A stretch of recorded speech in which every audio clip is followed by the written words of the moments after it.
Laura. Et bonjour. Je suis très heureuse de te recevoir sur ce plateau. On m'a dit beaucoup de bien de toi. Je m'excuse. C'est faux. D'avoir Oui, c'est faux. Je m'excuse d'avoir si mal prononcé ton nom.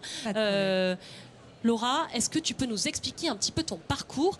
Toi, tu as commencé à 10 ans par une compagnie qui s'appelait Les Sales Gosses. C'est ça. J'ai commencé le théâtre de façon professionnelle directement. Je n'étais jamais passée par la case loisirs.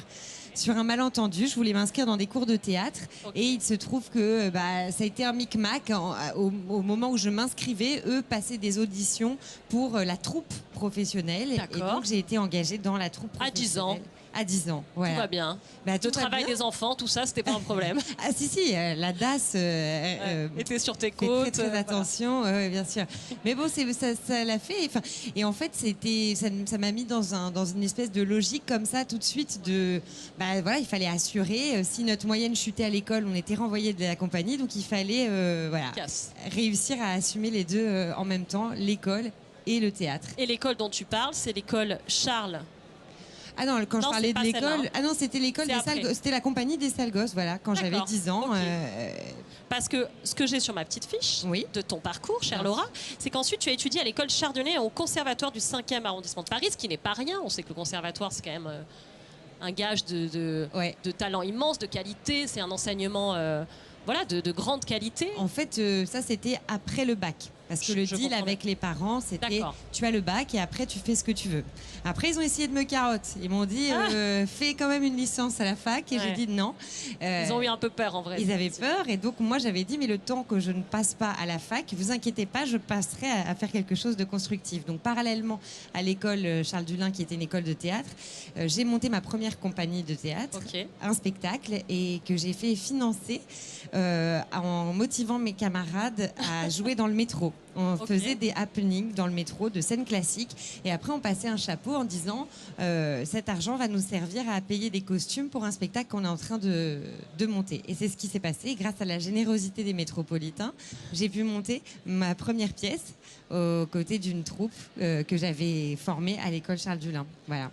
Laura, elle t'est venue d'où cette envie? T'avais des gens dans ta famille qui faisaient déjà du théâtre, qui faisaient du stand-up, qui faisaient... Pas du tout. Non. Je viens d'une famille de médecins. Tout le monde est médecin. Mon père, ma mère, mon frère, tout le monde est médecin.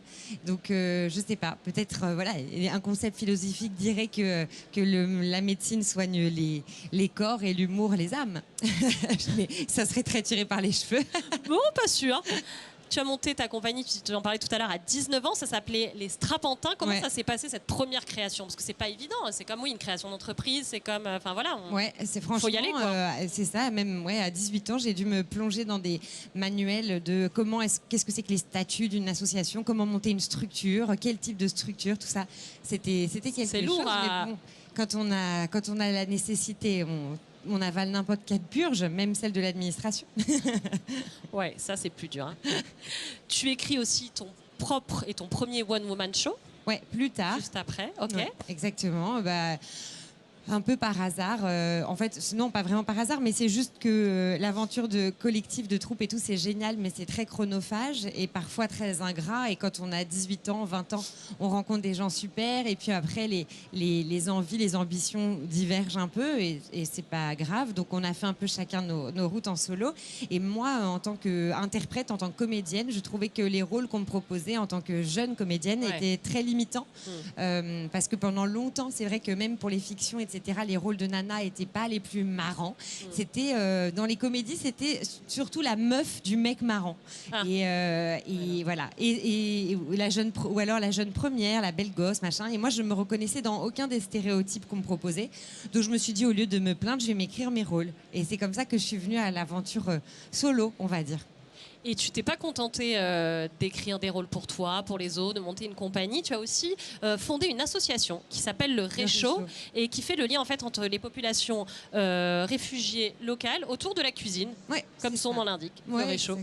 D'où elle t'est venue cette idée-là? C'était quoi le déclic? L'une déclic, c'est une amie à moi qui est chef cuisinière et comédienne et qui un jour me dit c'était en 2015-2016. Elle me disait mais c'est pas possible. Il y avait toute cette vague migratoire qui arrivait. On voyait des photos terribles sur la Méditerranée, des enfants échoués. C'était terrible. Et on se disait, mais qu'est-ce qu'on peut faire? Et surtout, une anecdote qui nous avait beaucoup marqué. L'Allemagne avait dit qu'ils accueillaient un certain nombre de réfugiés. Et dans la rue, donc la sœur de mon ami qui vivait en Allemagne recueille quelqu'un qui faisait la manche, un réfugié, qui disait, bah voilà, on nous accueille, mais le truc, c'est que la seule chose qu'on nous a donné à manger, c'est de la soupe au porc. Et elle me dit, voilà, moi, en tant que cuisinière, en tant que chef, je peux pas entendre quelque chose comme ça, de dire, on vous accueille. Et la moindre des choses, l'accueil, le symbole même de l'accueil, c'est un repas. Et ce repas, le fait qu'on soit pas capable de le servir et d'y mettre un tout petit peu de cœur, ça me révolte. Et j'ai partagé sa révolte. Et elle m'a dit, qu'est-ce qu'on fait? Est-ce qu'on n'irait pas cuisiner sur les camps? J'ai dit, pourquoi pas, mais essayons de trouver une activité un peu plus pérenne. Donc, ce qu'on a décidé, c'est plutôt de créer des ateliers de cuisine pour que les gens, parce qu'on se rend compte que finalement, la cuisine, c'est la langue universelle. Même si on ne parle pas la même langue, on sait couper une tomate, ou en tout cas, on sait se faire comprendre pour le faire.